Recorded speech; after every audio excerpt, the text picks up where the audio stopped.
ரிப்போர்ட்டரை பத்தியே பேசிட்டு இருக்க நீ என்ன கேப்பு? நான் என்ன சொன்னா கொடுத்தேன், நான் வந்து அந்த பையன் வந்து கிண்டல் பண்ணா கைது பண்ணா நான் சொன்னா இல்லையா? அப்புறம் ரிப்போர்ட்டரை பத்தி இல்லப்பா, நீங்க இப்போ பேசுறது ஒழுங்கா பேசுறது, பேட்டிக்கிறது ஒழுங்கா கேட்கணும்.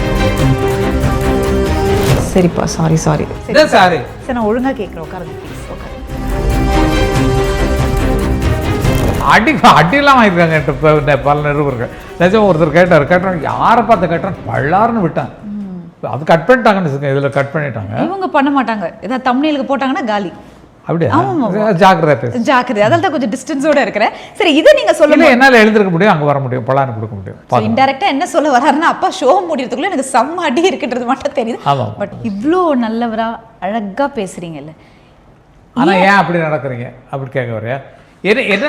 என்ன கேட்க வர நீ சொல்லு, என்ன கேட்க வர? இல்லப்பா, இவ்வளோ ஸ்வீட்டா அழகா பேசுற கூடிய ஒருத்தர் சில டைம் ஒரு டென்ஷன், சில டைம் ஒரு விஷயம் நடக்கும்பொழுது அது ஏதாவது ஒன்று சொல்லுங்க, ஒரு உதாரணம். ஏதாவது ஒன்று டப்புன்னு பேசிடுறீங்கன்னு அங்கங்க ஒரு ஏதோ ஒரு பேட்டியிலப்பா, பேட்டிலையோ இல்லை ஒரு ஈவெண்ட்டுக்கு போறீங்க, டென்ஷன் ஆகுறாரு, அப்படி ஆகுறாரு, இப்படி ஆகுறாருலாம் சொல்றாங்கல்ல, இதெல்லாம் உங்களை அஃபெக்ட் பண்ணதே இல்லையா? ஒன்றும் கிடையாதுப்பா. இப்போ சமீபத்தில் ஒரு ஃபங்க்ஷன் போயிருந்தேன்.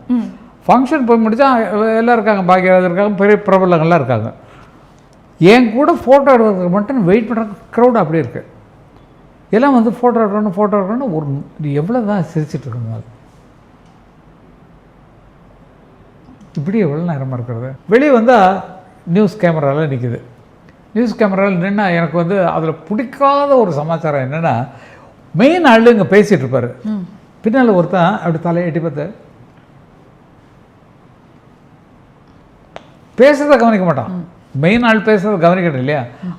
அவனோட பார்த்து கவனிக்கிற மாதிரி அப்படி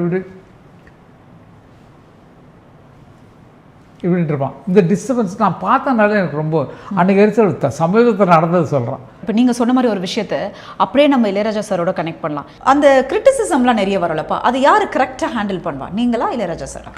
அந்த பேப்பர் படிக்கப்படுறது, எதையும் பார்க்கப்படுறது, என்ன வெளியே நடக்குதுன்னு தெரியாது. நீங்க அவர் என்ன சொல்றாருன்னா, டேய் நீ பேசும்போது ஜாக்கிரதை பேசு, நீ பேசினா நான் பேசுறதா நினைச்சேன், நான் சொல்ற வார்த்தையை நீ பேசுறேன்னு சொல்லுவாங்க, வாய் மூடிட்டு ஒழுங்கா பேசுன்னு சொல்லுவார் அடிக்கடி. என்ன அப்படி சொல்லி இப்போ ரிப்போர்ட்டர்கிட்ட இப்படி பேசி வச்சிருக்கீங்க. ரிப்போர்ட்டரை பத்தியே பேசிட்டு இருக்க நீ என்ன கேப்பு? நான் என்ன சொன்னா கொடுத்தேன், நான் வந்து அந்த பையன் வந்து கிண்டல் பண்ணா கைது பண்ணா நான் சொன்னா இல்லையா? அப்புறம் ரிப்போர்ட்டரை பத்தி இல்லப்பா, நீங்க இப்போ பேசுறது ஒழுங்கா பேசுறது, பேட்டிக்கிறது ஒழுங்கா கேட்கணும். சரிப்பா, சாரி சாரி சாரி. சரி, நான் ஒழுங்கா கேட்குறேன், உட்காருங்க ப்ளீஸ், உட்காருங்க. அம்மா ஒரு செகண்ட் ஜர்க் ஆயிடுச்சு.